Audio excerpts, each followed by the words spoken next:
Yo, YouTube, what's up with your boy, Sports and Fitness Rants? I'm back, guys. Click that like button. Subscribe to my channel. What's up, y'all? Welcome back, guys. Welcome back, man. Got another great video for you guys today, as usual. You guys know the deal on this channel. It's all about setting the record straight, stopping the lies, stopping the narratives, stopping them from rewriting history, guys. And in this video, I want to talk about how LeBron James always trying to control the narrative. And you guys have probably seen the reports that LeBron James is saying that he didn't know, or it's the reporting that LeBron James had no idea that Anthony Davis was being traded. And it's all about the narratives, guys. It's a narrative. He wants to control the narrative that, he didn't know what was going on because he knows what the narrative will be.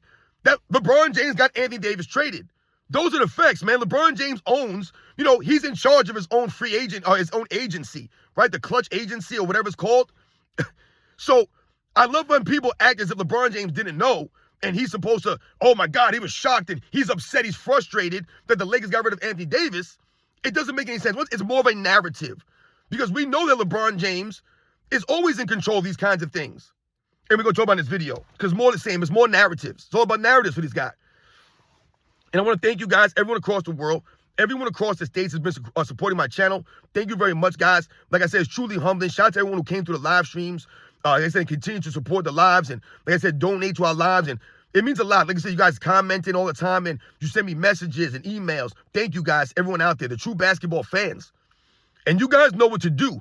Turn the volume all the way up. Hit that play button. Remember, these videos are for educational purposes. And let's roll. So, yes, guys, excuse me for a second.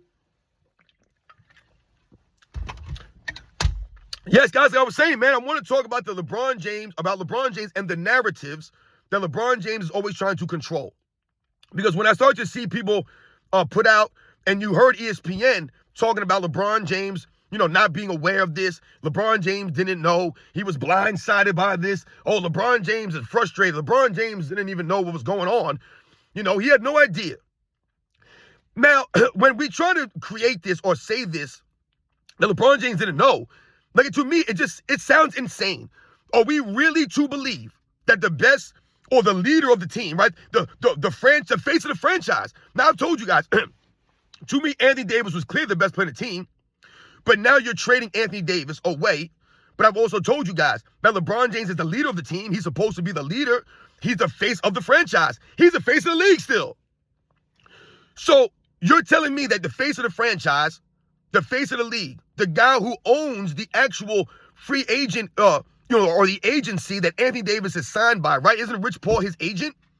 So you're telling me that LeBron James' best friend is Anthony Davis' agent, and Anthony Davis is going to be traded, but LeBron James had no idea of this? He didn't even know it was coming down?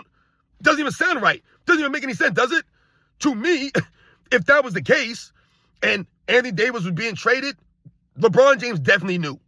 There's no way he didn't know. Because like we said, he's, I heard someone say that LeBron James doesn't own a Clutch, Sports or whatever the agency's name is. I don't know what it's called, but maybe it's Clutch Sports or whatever it is. He doesn't own it. Yeah, maybe LeBron James doesn't own it because he technically can't probably own it and play in the NBA at the same time. It would probably be a conflict of interest. But however, once again, his best friend owns it, right? He runs it. You're telling me LeBron James has no input? He doesn't know anything was going on here? You're telling me that Anthony Davis requested a trade from New Orleans back in 2019, 2020, and LeBron James had nothing to do with that? Rich Paul had nothing to do with that. Him going to the Lakers. He didn't request a trade and go to the New York Knicks or go to the Golden State Warriors or the Cleveland Cavaliers, right? Or the Miami Heat, right? Or the Philadelphia Sixers or the Boston Celtics. He requested a trade and went to the Lakers where LeBron James was. Were we really supposed to believe that that wasn't a setup, that wasn't planned, that LeBron James didn't know nothing about that? It was just Anthony Davis requesting a trade. No one knew what was going to happen. He just did that, and he went to Lakers by accident? No, he was gift wrapped to LeBron James and the Lakers. Those are the facts. Wherever LeBron James was, wherever team he was on, that's where Anthony Davis would have ended up, guys. Those are the facts, man. So once again, let's stop trying to, paint this picture that LeBron James didn't know what was going on. He was blindsided because it all goes back to the narratives, guys. That's all it is. LeBron James trying to control the narrative surrounding this trade. Because what's the narrative going to be? LeBron James needs more help. LeBron James' team makes another trade. And why would the narrative be that? Because that's the way that LeBron James' career has always been. That's literally the narrative around his career.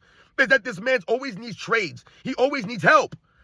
Except when we talk about a narrative in that regard, that narrative can be confirmed. You can confirm that narrative by going through LeBron James' history and looking at all the teams or all the players that his teams have traded. They've been through all kinds of roster moves. Like I said in the earlier video, go look how many names and players have been on these rosters that LeBron James has been a part of. 23, 24, 25 players. It's insane, guys. 26 guys on your roster, always making moves. Sign a guy here, release a guy there, trade a guy there. Every season, it's the same thing. Nothing changes. Nothing changes. This is why you have no consistency. Because every year, you're moving pieces. You guys remember, the Lakers won the championship in 2020, right? They won that fake bubble championship. And then what happened? They started making moves. You get rid of guys like JaVale McGee. You let guys like Dwight Howard go. You let go guys like Rajon Rondo. They just started releasing guys, getting rid of guys, making moves here for no reason. Making moves when you didn't have to make a move, right? That's what the LeBron James teams always do. They always need to make moves. They're always just making moves when you don't need to make moves. Instead of keeping your core guys around, keeping the guys, that you can use to build, develop down the road, build up a core of a team. You get rid of guys. You get rid of guys like Alex Caruso, the Danny Greens, right? You get rid of all these players. You get rid of D'Angelo Russell. It doesn't make any sense. Remember, they traded away guys like Brandon Ingram away, when they got Anthony Davis. So you lose your camaraderie, the consistency on your teams. This is why LeBron James teams are always inconsistent, guys. I use the same word over and over again. Inconsistent. How could you be consistent when you're always making moves? When your roster is being fluctuated all the time? And it's because of LeBron James. He always needs more help. Guys can never be their best version of themselves playing with LeBron James. So it always makes it seem as if he needs help. Oh, this guy's not being consistent. Let's blame him. He's not doing this. Why is he not doing that? The common denominator is LeBron James. No one can be the best version of themselves playing with LeBron James. It's crazy. Those are the facts, guys. And that's what we've seen over the years. Guys are inconsistent, and then they blame those players, and then they say, oh, the Lakers got to make a move. They got to get rid of this guy. It's a narrative, guys. The narrative around LeBron James, right? He needs more help. His teammates aren't doing this. This guy's not good enough there. But then when those guys get moved to other places, they flourish. They play a role. They find a home. But they can't find the home of LeBron James. So they might play a year or two, maybe 3, and then they're gone. Then they're moved, right? And once again, the narrative will always be controlled by LeBron James and the media. That's what the media is. They control the narratives for LeBron James, right? And LeBron James fans promote the narratives. That's how it all works, guys. That's the chain of a chain of events here, right? The narrative is put out there by the media. Guys like Brian Windhorst, Dave McNamara, right? Colin Cowherd, Nick Wright, Shannon Sharp. They put the narratives out there. They're the ones that support the narrative. And then the fans, the LeBron James fan club members, these weird YouTubers and all these clowns out here, they're the ones that keep promoting, right? And pushing the narratives, right? So the media puts it out, and then his fans promote it and push it as reality, as truth. When we all know it's so far from reality. And that's why these people look like idiots. That's why LeBron James channels aren't worth a damn. They don't know the game. They don't know the history of the game. Because they don't respect the history of the game. Just like Nick Wright don't know it. Colin Cowherd don't know it. Shannon Sharp don't know. Kendrick Perkins, Brian Windhorst, Dave McNamara. None of these guys know or respect the history of the game. And you can listen and hear when they speak. They don't know what they're talking about. You hear them talk about the guys in the 80s and 90s. They sound ridiculous, man. You can tell they did not watch this stuff. It's all about narratives for them. It's not about the truth or the facts. Narratives. So when they tell you LeBron James didn't know about the trade, it's a narrative they're trying to create. They're trying to control the narrative around the trade so that LeBron James doesn't take all the heat for another trade on a team that he's on. Remember, they'll call him the GM, and they'll laugh about that, LeBron James fans. They'll, the GM, LeBron James. But when the moves are not good, when the moves don't amount to anything, then they'll say, oh, it's Rob Pelinka. Oh, Rob Pelinka. Oh, that's this guy. Oh, that's that guy. I love when they do that.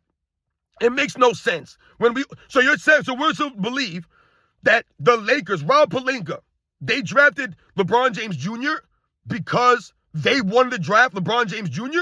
It had nothing to do with LeBron James being on that team. He had no influence on that. They really thought that LeBron James Jr. would help them win this season or would help them win down the road. Does anyone believe that? And you're saying that the Lakers thought this based off of LeBron James Jr. college career? Did he do anything in college that would make you believe that he would be anything in the NBA? No, once again, they drafted LeBron James Jr. because of LeBron James and the influence that he has on that team. He's been allowed to ruin the franchise. The true Laker fans know this.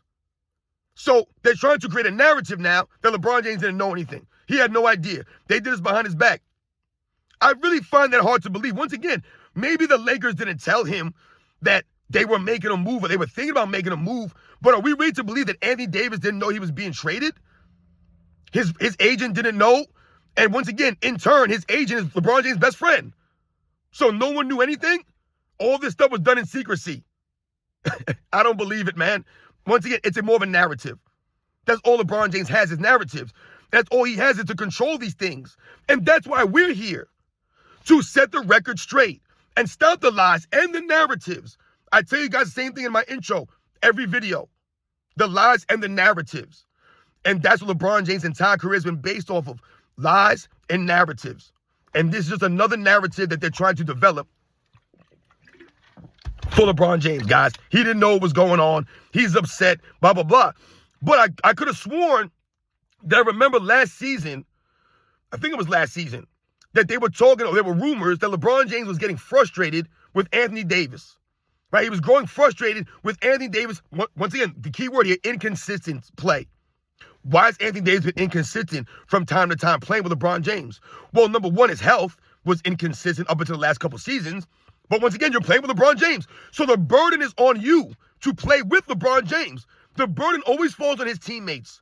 It never falls on him. He never has to sacrifice anything. He don't have to sacrifice his numbers. He don't have to sacrifice his play style. He has to sacrifice nothing. Nothing for his teammates, for a franchise. So his teammates are forced to sacrifice, make the adjustments, and then they're the ones that get blamed. Oh, Anthony Davis, he's being frustrated because he's not being consistent. How can Anthony Davis be consistent when one night LeBron James takes 27 shots, the next night he takes 15 shots?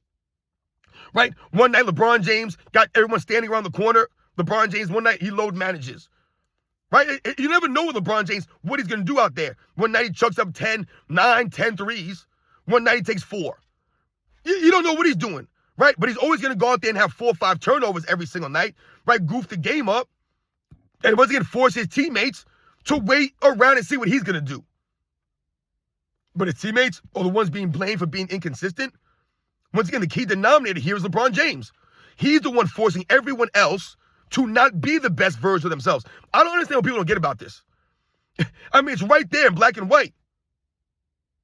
The great players always allow the role players to do what they do. It's supposed to be up to the star players to sacrifice and mold their games to help their teammates, not the other way around. LeBron James is one of the only superstars that I can think of that always forces teammates to adjust to him. If you're so great, it should be easy for you to adjust your game. That's what great players do. Right? You hear people say, oh, these guys can play in any system. They can play in any era because they can adjust and adapt. LeBron James don't do that. And these are the narratives we're talking about. Oh, LeBron James could, pass first. LeBron James could guard 1 through 5. LeBron James told us that he don't believe he ever played for a super team. LeBron James told us that he has to learn to flop. Dude, you're trying to control narrative because we want you flop every single night. We want you not play any defense. We want you not guard 1 through 5. I plan on playing all 82 games. And then we want you not play 82 games. So once again, what are you doing here? The narrative is LeBron James can't play 82 games. He ain't built like that. But that's the reality, though. But the narrative will be what? Oh, I could play 82 games if I wanted to. This is what LeBron James always tells him. If I wanted to do this, I could. So once again, you don't play with that love of the game because you don't want to play with that love of the game. You don't want to give effort on defense. You don't want to be a true competitor or a true leader. You don't want to go out there and work in practice and build your teammates up. Right? You don't want Anthony Davis to get the shine. These are the things that we're talking about, guys. It's all narratives. And LeBron James trying to control the narrative around this trade. When the narrative really is going to be LeBron James needs more help. He got another all-time great MVP, All-NBA type player to play with him now. It's more of the same, guys. These are the facts. You guys know the deal, man. And I'll catch you guys on the next one.